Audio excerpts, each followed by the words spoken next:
Tabut Allah itu dibawa masuk lalu diletakkan di tengah-tengah kemah yang dipasang Daud untuk itu. Kemudian mereka mempersembahkan korban bakaran dan korban keselamatan di hadapan Allah. Setelah Daud selesai mempersembahkan korban bakaran dan korban keselamatan, diberkatinya lah bangsa itu demi nama Tuhan. Lalu dibagikannya kepada setiap orang Israel, baik laki-laki maupun perempuan, kepada masing-masing sekeping roti, sekerat daging, dan sepotong kue kismis. Juga diangkutnya dari orang Lewi itu beberapa orang sebagai pelayan di hadapan tabut Tuhan untuk memasyurkan Tuhan, Allah Israel, dan menyanyikan syukur dan puji-pujian baginya.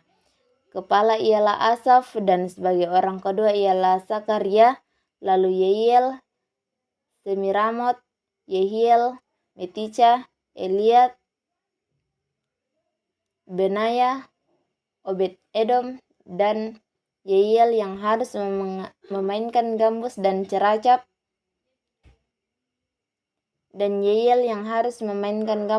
kecapi, sedangkan Asaf harus memainkan ceracap. Dan Benaya serta Yehiel, imam-imam itu selalu harus meniup nafiri di hadapan tabut perjanjian Allah itu. Nyanyian puji-pujian Daud. Kemudian pada hari itu juga, maka Daud untuk pertama kalinya menyuruh Asaf dan saudara-saudaranya sepuaknya menyanyikan syukur bagi Tuhan. Bersyukurlah kepada Tuhan, panggillah namanya, perkenankanlah perbuatannya di antara bangsa-bangsa, bernyanyilah baginya, bermazmurlah baginya, percakapkanlah segala perbuatannya yang ajaib, bermegahlah di hadapan namanya yang kudus. Biarlah bersuka hati orang-orang yang mencari Tuhan. Carilah Tuhan dan kekuatannya, carilah wajahnya selalu, ingatlah perbuatan-perbuatan ajaib yang dilakukannya, mujizat-mujizatnya dan penghukuman-penghukuman yang diucapkannya. Hai anak cucu Israel, hambanya, hai anak-anak Yakub, orang-orang pilihannya. Dialah Tuhan Allah kita, di seluruh bumi berlaku penghukumannya. Ia ingat untuk selama-lamanya akan perjanjiannya, akan firman yang diperintahkannya kepada 1000 angkatan, yang diikatnya dengan Abraham, dan akan sumpahnya kepada Ishak. Diadakannya bagi Yakub menjadi ketetapan, bagi Israel menjadi perjanjian kekal. Firman-Nya, kepadamu akan kuberikan tanah Kanaan sebagai milik pusaka yang ditentukan bagimu. Ketika jumlah mereka tidak seberapa, sedikit saja, dan mereka orang-orang asing di sana, dan menggembara dari bangsa yang satu ke bangsa yang lain, dan dari kerajaan yang satu ke suku bangsa yang lain. Ia tidak membiarkan siapapun memeras mereka, dihukumnya raja-raja oleh karena mereka. Jangan mengusik orang-orang yang kurapi, dan jangan berbuat jahat terhadap nabi-nabiku. Bernyanyilah bagi Tuhan, hai segenap bumi, kabarkanlah keselamatan yang daripadanya dari hari ke hari. Ceritakanlah kemuliaannya di antara bangsa-bangsa dan perbuatan-perbuatannya yang ajaib di antara segala suku bangsa. Sebab besar Tuhan dan terpuji sangat, dan lebih dahsyat ia daripada segala Allah. Sebab segala Allah bangsa-bangsa adalah berhala, tetapi Tuhanlah yang menjadikan langit, keagungan dan semarak ada di hadapannya. Kekuatan dan sukacita ada di tempatnya.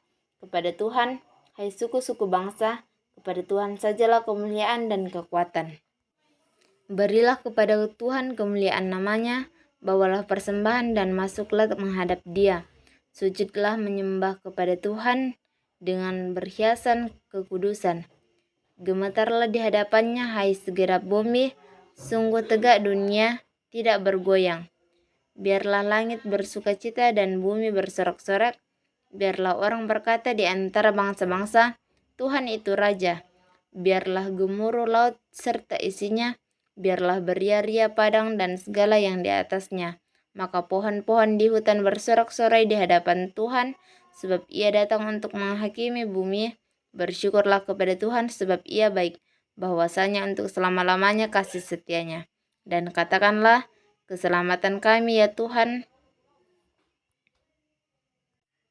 Dan katakanlah, selamatkanlah kami ya Tuhan Allah, penyelamat kami, dan kumpulkanlah dan lepaskanlah kami dari antara bangsa-bangsa, supaya kami bersyukur kepada namamu yang kudus dan bermegah dalam puji-pujian kepadamu. Terpujilah Tuhan Allah Israel dari selama-lamanya sampai selama-lamanya. Maka seluruh umat mengatakan, amin, pujilah Tuhan. Orang-orang yang ditunjuk untuk beberapa tugas ibadah. Lalu Daud meninggalkan orang-orang yang ditunjuk untuk beberapa tugas ibadah. Lalu Daud meninggalkan di sana di hadapan tabut perjanjian Tuhan itu Asaf dan saudara-saudara sepupunya untuk tetap melayani di hadapan tabut itu seperti yang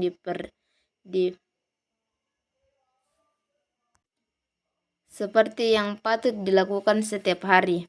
Juga Obed-Edom dan saudara-saudaranya sepupunya yang 68 orang itu. Obed-Edom bin Yedutun dan Hosa adalah penunggu-penunggu pintu gerbang. Tetapi Sadak, imam itu, dan saudara-saudara sepupunya, para imam ditinggalkannya di hadapan kemah suci Tuhan di bukit pengorbanan yang di Gibeon, supaya pagi dan petang tetap dipersembahkan korban bakaran kepada Tuhan di atas mezbah korban bakaran, dan supaya dikerjakan segala yang tertulis di dalam Taurat Tuhan yang diperintahkannya kepada orang Israel. Dan bersama-sama mereka ikut Heman dan Yedutun dan selebihnya dari orang-orang terpilih yang ditunjuk dengan disebut namanya untuk menyanyikan syukur bagi Tuhan, bahwasanya untuk selama-lamanya kasih setianya pada Heman dan Yedutun itu adalah nafiri dan ceracap untuk para pemain, juga alat-alat musik pengiring menyanyian untuk Allah. Anak-anak pada Heman dan Yedutun itu ada nafiri dan ceracap untuk para pemain, juga alat-alat musik mengiring nyanyian untuk Allah, dan anak-anak Yedutun harus menjaga pintu gerbang. Sesudah itu pergilah seluruh bangsa itu masing-masing ke rumahnya, dan Daud pulang untuk memberi salam kepada seisi rumahnya. Janji mengenai bait suci yang akan didirikan oleh Salomo. Setelah Daud menetap di rumahnya, berkatalah ia kepada Nabi Nathan, "Lihatlah, aku ini diam di dalam rumah dari kayu aras, padahal tabut perjanjian Tuhan itu ada di bawah tenda-tenda." Lalu berkatalah Nathan kepada Daud, "Lakukanlah segala sesuatu yang dikandung hatimu, sebab Allah menyertai engkau." Tetapi pada malam itu juga datanglah firman Allah kepada Nathan demikian, "Pergilah, katakanlah kepada hambaku Daud, beginilah firman Tuhan, bukanlah engkau yang akan mendirikan rumah bagiku untuk didiami? Aku tidak pernah diam di dalam rumah sejak aku menuntun orang Israel keluar sampai hari ini. Tetapi aku menggembara dari rumah ke rumah dan dari kediaman dan ke kediaman. Selama aku mengembara bersama-sama seluruh orang Israel, pernahkah aku mengucapkan firman kepada salah seorang hakim orang Israel yang kuperintahkan mengembalakan umatku demikian? Mengapa kamu tidak mendirikan bagiku rumah dari kayu aras? Oleh sebab itu, beginilah kukatakan kepada hambaku Daud, beginilah firman Tuhan semesta alam, akulah yang mengambil engkau dari padang ketika penggiring kambing domba untuk menjadi raja atas umatku Israel. Aku telah menyertai engkau di segala tempat yang engkau jalani dan telah melenyapkan segala musuhmu dari hadapanku. Aku telah menyertai engkau di segala tempat yang kujalani dan telah melenyapkan segala musuhmu dari hadapanmu. Aku akan membuat namamu seperti nama orang-orang besar yang ada di bumi. Aku akan menentukan tempat bagi umatku Israel yang akan menanamkannya sehingga ia dapat diam di tempat sendiri dengan tidak lagi dikejutkan dan tidak pula ditekan oleh orang-orang lalim seperti dahulu. Sejak aku mengangkat hakim-hakim atas umatku Israel, aku akan menundukkan segala musuhmu. Juga aku beritahukan kepadamu, Tuhan akan membangun suatu keturunan bagimu apabila umurmu sudah genap untuk pergi mengikuti nenek moyangmu, maka aku akan membangkitkan keturunanmu yang kemudian salah seorang anakmu sendiri dan aku akan mengokohkan kerajaannya. Dialah yang akan mendirikan rumah bagiku dan aku akan mengokohkan tahtanya untuk selama-lamanya. Aku akan menjadi bapaknya dan ia akan menjadi anakku. Tetapi kasih setiaku tidak akan kuhilangkan daripadanya seperti yang kuhilangkan daripada orang-orang yang mendahului engkau. Dan aku akan menegakkan dia di dalam rumahku dan di dalam kerajaanku untuk selama-lamanya, dan tahtanya akan kokoh untuk selama-lamanya. Tetap seperti perkataan ini dan tetap seperti penglihatan ini Nathan berbicara kepada Daud. Doa syukur Daud.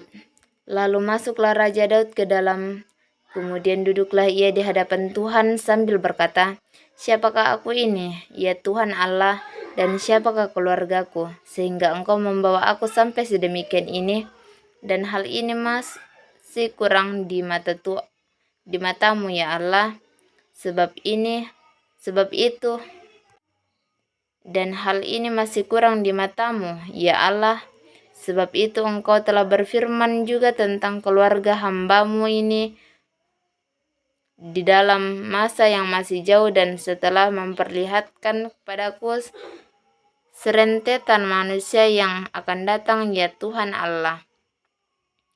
Apakah lagi yang dapat ditambahkan Daud kepadamu dalam hal Engkau memuliakan hamba-Mu ini? Bukankah Engkau yang mengenal hamba-Mu ini, ya Tuhan? Oleh karena hamba-Mu ini dan menurut hati-Mu, Engkau telah melakukan segala perkara yang besar ini dengan memberitahukan segala perkara yang besar itu, ya Tuhan. Tidak ada yang sama seperti Engkau dan tidak ada Allah selain Engkau menurut segala yang kami tangkap dengan telinga kami, dan bangsa manakah di bumi seperti umat-Mu Israel, yang Allahnya seperti pergi membebaskannya menjadi umatnya untuk mendapat nama bagi-Mu dengan perbuatan-perbuatan yang besar dan dahsyat, dan dengan menghalau bangsa-bangsa dari segala umat-Mu yang telah Kau bebaskan dari Mesir, dan Engkau telah membuat umat-Mu Israel menjadi umat-Mu untuk selama-lamanya, dan Engkau, ya Tuhan, menjadi Allah mereka. Dan sekarang, ya Tuhan, diteguhkanlah untuk selama-lamanya janji yang Kau ucapkan mengenai hamba-Mu ini dan mengenai keluarganya, dan lakukanlah seperti yang Kau janjikan itu. Maka nama-Mu akan menjadi teguh dan besar untuk selama-lamanya, sehingga orang berkata, Tuhan semesta alam, Allah Israel adalah Allah bagi orang Israel. Maka keluarga hamba-Mu Daud akan tetap kokoh di hadapan-Mu, sebab Engkau, ya Allahku, telah menyatakan segala hamba-Mu ini, bahwa Engkau akan membangun keturunan baginya. Itulah sebabnya hamba-Mu ini telah memberanikan diri untuk memanjatkan doa ke hadapan-Mu. Oleh sebab itu ya Tuhan, Engkaulah Allah telah menjanjikan perkara yang baik kepada hamba-Mu. Kiranya Engkau sekarang berkenan memberkati keluarga hamba-Mu ini, supaya tetap ada di hadapan-Mu untuk selama-lamanya, sebab apa yang Engkau berkati, ya Tuhan, diberkati untuk selama-lamanya. Kemenangan-kemenangan Daud. Sesudah itu Daud memukul kala orang Filistin dan menundukkan mereka. Lalu ia merebut Gad dan segala anak kotanya dari tangan orang Filistin. Dan Daud memukul kala orang Moab sehingga orang Moab takluk kepadanya dan harus mempersembahkan upeti. Selanjutnya Daud memukul kala Hadadezer, Raja Soba, dekat Hamat sehingga ia pergi menegakkan kekuasaannya pada sungai Efrat. Daud merebut daripadanya 1.000 kereta, 7.000 orang pasukan berkuda, dan 20.000 orang pasukan berjalan kaki. Lalu Daud menyuruh memotong urat keting segala kuda kereta, tetapi dengan meninggalkan 100 ekor kuda kereta. Lalu orang Aram dari Damsyik datang menolong Hadadezer, Raja Soba, tetapi dari antara orang Aram itu Daud menewaskan 22.000 orang. Kemudian Daud menempatkan pasukan-pasukan penduduk di daerah orang Aram dari Damsyik, dan orang Aram itu menjadi budak Daud yang harus mempersembahkan upeti. Tuhan memberi kemenangan kepada Daud kemanapun ia pergi berperang. Sesudah itu Daud mengangkut perisai-perisai emas yang dipakai oleh orang-orang Hadadezer lalu membawanya ke Yerusalem. Sesudah itu Daud mengangkut perisai-perisai emas yang dipakai oleh orang-orang Hadadezer lalu membawanya ke Yerusalem. Dan dari Tibhat dan dari Kun, yaitu kota-kota Hadadezer, Daud mengangkut amat banyak tembaga. Daripadanya Salomo membuat laut, tembaga, tiang-tiang, dan perlengkapan tembaga. Ketika didengar Tou, Raja Hamat, bahwa Daud telah memukul kalah seluruh tentara Hadadezer, Raja Soba, maka ia mengutus Hadoram, anaknya, kepada Raja Daud untuk menyampaikan salam dan mengucapkan selamat, karena ia telah berperang melawan Hadadezer dan memukul dia kalah. Sebab Hadadezer sering memerangi Tou, dan Hadarom membawa berbagai barang-barang emas, perak, dan tembaga. Juga barang-barang ini dikhususkan Raja Daud bagi Tuhan, bersama-sama perak dan emas yang diangkutnya dari segala bangsa, yakni dari orang Edom, dari orang Moab, dari Bani Amon, dari orang Filistin, dan dari orang Amalek. Abisai anak Seruya menewaskan 18.000 orang Edom di lembah Asin. Lalu ia menempatkan pasukan-pasukan penduduk di Edom sehingga seluruh Edom diperbudak oleh Daud. Tuhan memberi kemenangan kepada Daud kemanapun ia pergi berperang. Pegawai-pegawai Daud. Demikianlah Daud telah memerintah atas seluruh Israel dan menegakkan keadilan dan kebenaran bagi seluruh bangsanya. Yoab anak Seruya menjadi panglima, Yosafat bin Ahilub menjadi bendahara, Sadok bin Ahitub dan Abimelek bin Abiatar menjadi imam, Sausa menjadi panitera, Benaya bin Yehuda menjadi panglima orang Kreti dan orang Pleti. Dan anak-anak Daud adalah orang-orang utama yang diperbentukkan kepada raja. Daud berperang melawan Bani Amon dan orang Aram. Sesudah itu matilah Nahas, raja Bani Amon, lalu anaknya menjadi raja menggantikan dia. Lalu berkatalah Daud, aku akan menunjukkan persahabatan kepada Hanun bin Nahas, sebab ayahnya telah menunjukkan persahabatan kepadaku. Sebab itu Daud mengirim utusan untuk menyampaikan pesan turut berduka cita kepadanya karena kematian ayahnya. Sehingga ketika pegawai-pegawai Daud sampai ke negeri di Bani Amon itu kepada Hanun untuk menyampaikan pesan turut berduka cita kepadanya. Berkatalah pasukan-pasukan Bani Amon itu kepada Hanun, apakah menurut anggapanmu Daud hendak menghormati ayahmu karena ia telah mengutus kepadamu orang-orang yang menyampaikan pesan turut berduka cita? Bukankah dengan maksud untuk menyelidiki, untuk mengintai dan menghancurkan negeri ini, maka pegawai-pegawainya datang kepadamu? Lalu Hanun menyuruh menangkap pegawai-pegawai Daud itu, disuruhnya mencukur mereka dan memotong pakaian mereka pada bagian tengah sampai pangkal paha mereka. Kemudian dilepaskannya mereka. Ketika mereka berjalan pulang, diberitahukan kepada Daud tentang orang-orang itu, lalu disuruhnya orang menemani mereka. Lalu disuruhnya orang menemui mereka sebab orang-orang itu sangat dipermalukan. Raja berkata, tinggallah di Yeriko sampai janggutmu itu tumbuh, kemudian datanglah kembali. Setelah dilihat Bani Amon bahwa mereka telah membuat dirinya dibenci oleh Daud, maka Hanun dan Bani Amon itu mengirim 1000 talenta perak untuk menyewa kereta dan orang-orang berkuda dari Aram sampai Mesopotamia, dari Aram sampai Makkah, dan dari Aram sampai Zoba.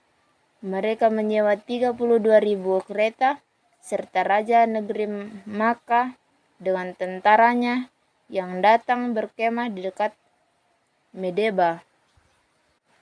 Juga Bani Amon itu berkumpul dari kota-kota mereka dan datang untuk berperang. Ketika Daud mendengar hal itu, disuruhnyalah Moab maju dengan segenap tentara dan pahlawan. Lalu Bani Amon maju, diaturnya barisan perangnya di depan pintu kota, sedang raja-raja yang ikut datang ada tersendiri di padang. Ketika Yoab melihat bahwa serangan itu mengancam dia dari depan dan dari belakang, maka dipilihnyalah sebagian dari orang pilihan Israel, maka ia mengatur barisan mereka berhadapan dengan orang Aram itu.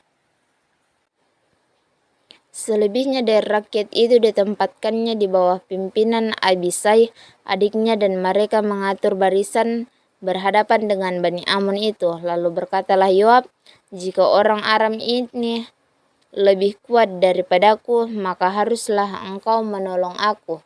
Tetapi jika Bani Amon itu lebih kuat daripadamu, maka aku akan menolong engkau. Kuatkanlah hatimu dan marilah kita menguatkan hati untuk bangsa kita dan untuk kota-kota Allah kita. Tuhan kiranya melakukan yang baik di matanya."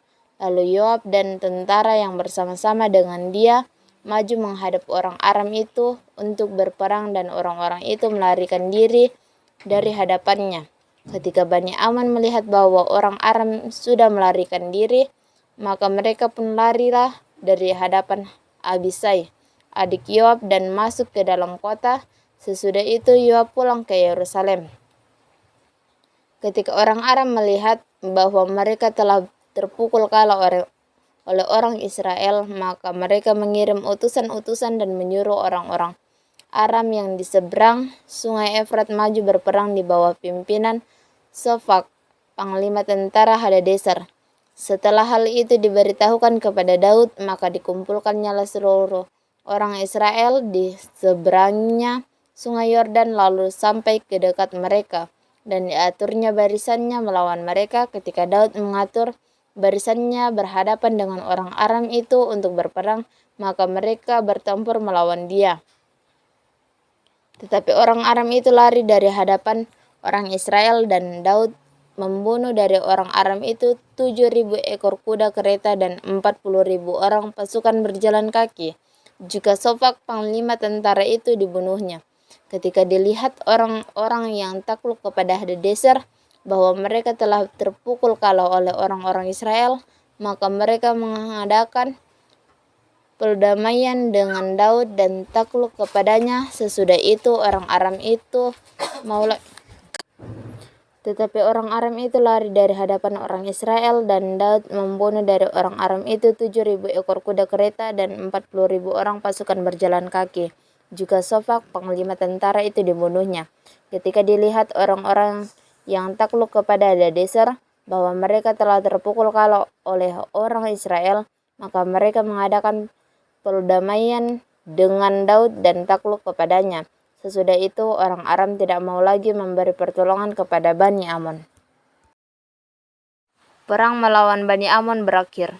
Pada pergantian tahun, pada waktu raja-raja biasanya maju berperang, maka Yoab membawa keluar bala tentaranya, lalu ia memusnahkan negeri Bani Amon. Kemudian ia maju dan mengepung kota Rabah, sedang Daud sendiri tinggal di Yerusalem. Yoab memukul kalah Rabah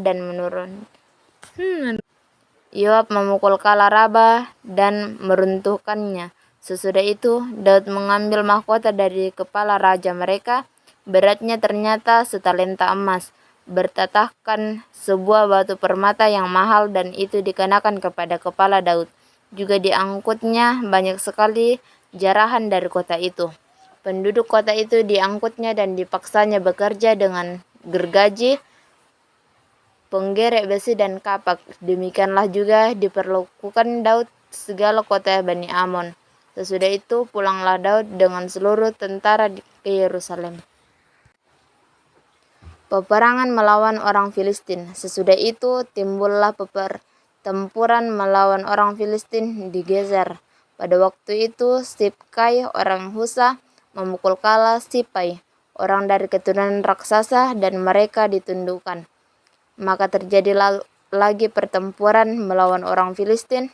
Lalu Elhanan bin Yair menewaskan Lahmi, saudara Goliat, orang Gad itu, yang gagah tombaknya seperti pesa tukang tenun.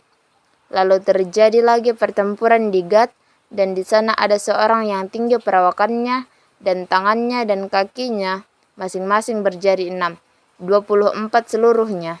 Juga orang ini termasuk keturunan raksasa. Ia mengolok-olok orang Filistin, maka Yonatan, anak Simea kakak Daud, menewaskannya. Orang-orang ini termasuk keturunan raksasa di Gad. Mereka tewas oleh tangan Daud dan oleh tangan orang-orangnya. Pendaftaran dan hukuman. Iblis bangkit melawan orang Israel dan ia membujuk Daud untuk menghitung orang Israel. Lalu berkatalah Daud kepada Yoab dan kepada para pemuka rakyat, "Pergilah, hitunglah orang Israel dari Bersheba sampai Dan, dan bawalah hasilnya kepadaku supaya aku tahu jumlah mereka." Lalu berkatalah Yoab, kiranya Tuhan menambahi rakyatnya 100 kali lipat daripada ada yang sekarang. Ya Tuanku Raja, bukankah mereka sekalian hamba-hamba Tuanku? Mengapa Tuanku menuntut hal ini? Mengapa orang Israel harus menanggung kesalahan orang oleh karena hal itu? Namun titah raja itu terpaksa diikuti oleh Yoab. Maka pergilah Yoab menjelajahi seluruh Israel, kemudian kembali ke Yerusalem. Lalu Yoab memberitahukan kepada Daud hasil pendaftaran rakyat. Di antara seluruh orang Israel ada 1.100.000 orang yang dapat memegang pedang, dan orang Yehuda ada 470.000 orang yang dapat memegang pedang. Orang Lewi dan Benyamin tidak dimasukkannya dalam pendaftaran, sebab titah raja itu dianggap keji oleh Yoab. Tetapi hal itu jahat di mata Allah, sebab itu dihajarnya orang Israel. Lalu berkatalah Daud kepada Allah, "Aku telah sangat berdosa karena melakukan hal ini. Maka sekarang jauhkanlah kiranya kesalahan hambamu, sebab perbuatanku ini sangat bodoh." Tetapi hal itu jahat di mata Allah, sebab itu dihajarnya orang Israel. Lalu berkatalah Daud kepada Allah, "Aku telah sangat berdosa karena melakukan hal ini. Maka sekarang jauhkanlah kiranya kesalahan hambamu, sebab perbuatanku itu sangat bodoh." Tetapi berfirmanlah Tuhan kepada Gad, pelihat Daud, "Pergilah, katakanlah kepada Daud, beginilah firman Tuhan, 3 perkara kuhadapkan kepadamu, pilihlah salah satu daripadanya, maka aku akan melakukannya kepadamu." Kemudian datanglah Gad kepada Daud, lalu berkatalah ia kepadanya, "Beginilah firman Tuhan, haruslah engkau memilih 3 tahun kelaparan atau 3 bulan lamanya melarikan diri dari hadapan lawanmu, sedang pedang musuhmu menyusul engkau, atau 3 hari pedang Tuhan, yakni penyakit sampar ada di negeri ini, dan malaikat Tuhan mendatangkan kemusnahan di seluruh daerah orang Israel. Maka sekarang timbanglah jawaban apa yang harus kau sampaikan kepada yang mengutus aku." Lalu berkatalah Daud kepada Gad, "Sangat susah hatiku, biarlah kiranya aku jatuh ke dalam tangan Tuhan, sebab sangat besar kasih sayangnya, tetapi janganlah aku jatuh ke dalam tangan manusia."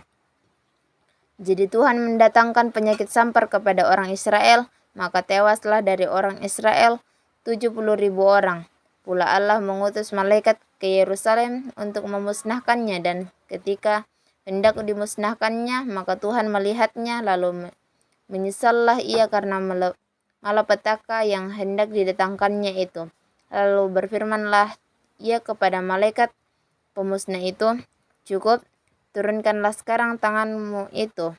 Pada waktu itu malaikat Tuhan itu sedang berdiri di dekat tempat pengiring.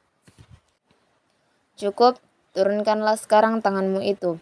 Pada waktu itu malaikat Tuhan itu datang berdiri dekat tempat pengirikan Ornan orang Yebus. Ketika Daud mengangkat mukanya, maka dilihatnya lah malaikat Tuhan berdiri di antara bumi dan langit, dengan di tangannya pedang terhunus yang diancungkan ke atas Yerusalem. Lalu dengan berpakaian kain kabung, sujudlah Daud dan para tua-tua. Dan berkatalah Daud kepada Allah, "Bukankah aku ini yang menyuruh menghitung rakyat, dan aku sendirilah yang telah berdosa dan yang melakukan kejahatan? Tetapi domba-domba ini, apakah yang dilakukan mereka? Ya Tuhan Allahku, biarlah kiranya tanganmu menimpa aku dan kaum keluargaku, tetapi janganlah tulah menimpa umatmu." Mezbah didirikan dekat Yerusalem telah berhenti. Kemudian malaikat Tuhan menyuruh Gad mengatakan kepada Daud bahwa Daud harus pergi untuk mendirikan mezbah bagi Tuhan di tempat pengirikan Ornan orang Yebus itu. Lalu pergilah Daud sesuai dengan perkataan Gad yang diucapkannya demi nama Tuhan. Ornan datang mengiringi gandum. Ketika ia memalingkan diri, dilihatnya lah malaikat itu, keempat anaknya yang bersama-sama dengan dia menyembunyikan diri. Ketika Daud sampai kepada Ornan, maka Ornan mengangkat mukanya dan melihat Daud. Lalu keluarlah ia dari tempat pengirikan, kemudian sujudlah ia kepada Daud dengan mukanya ke tanah. Berkatalah Daud kepada Ornan, "Berikanlah kepadaku tempat pengirikan ini. Sesudah aku mendirikan di sini mezbah bagi Tuhan, baiklah berikan itu kepadaku dengan harga penuh, supaya tulah ini berhenti menimpa rakyat."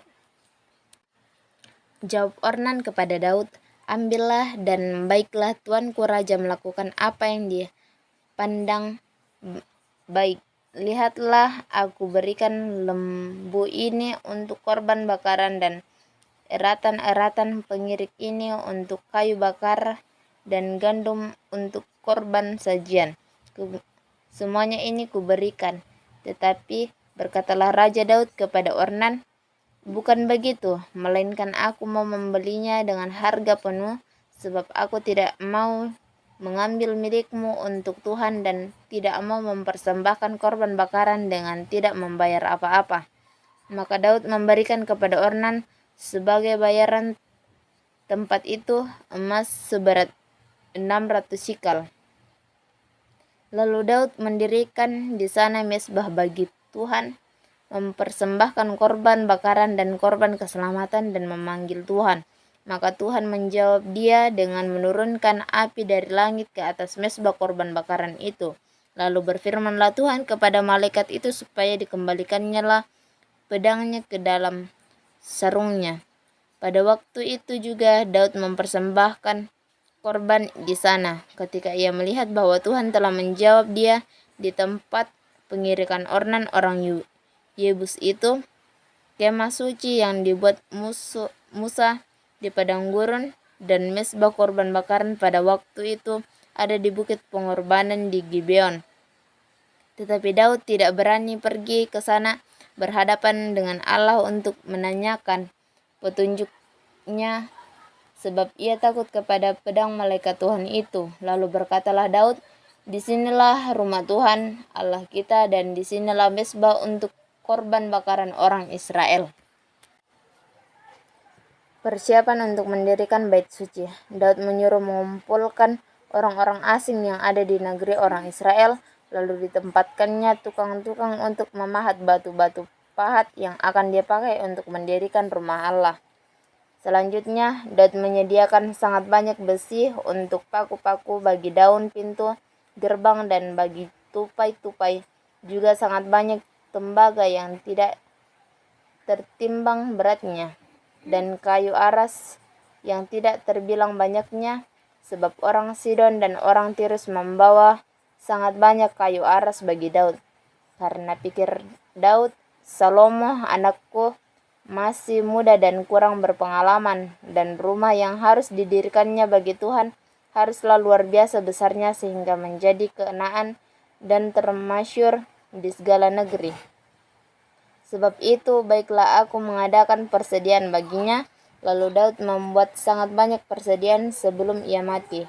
Kemudian dipanggilnya Salomo anaknya dan diberinya perintah kepadanya untuk mendirikan rumah bagi Allah Israel.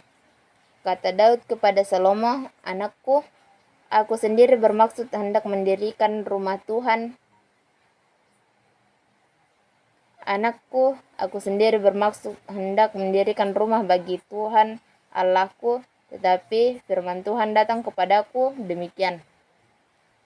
Telah kau tumpahkan sangat banyak darah dan telah kau lakukan peperangan yang besar. Engkau tidak akan mendirikan rumah bagi namaku, sebab sudah banyak darah kau tumpahkan ke tanah di hadapanku. Sesungguhnya seorang anak laki-laki akan lahir bagimu, ia akan menjadi seorang yang dikaruniai Kanaan. Aku akan mengaruniakan Kanaan kepadanya dari segala musuhnya di sekeliling. Ia akan bernama Salomo, sejahtera dan sentosa akan kuberikan atas Israel pada zamannya. Dialah yang akan mendirikan rumah bagi namaku, dan dialah yang akan menjadi anakku, dan aku akan menjadi bapanya. Aku akan mengokohkan tahta kerajaannya atas Israel sampai selama-lamanya.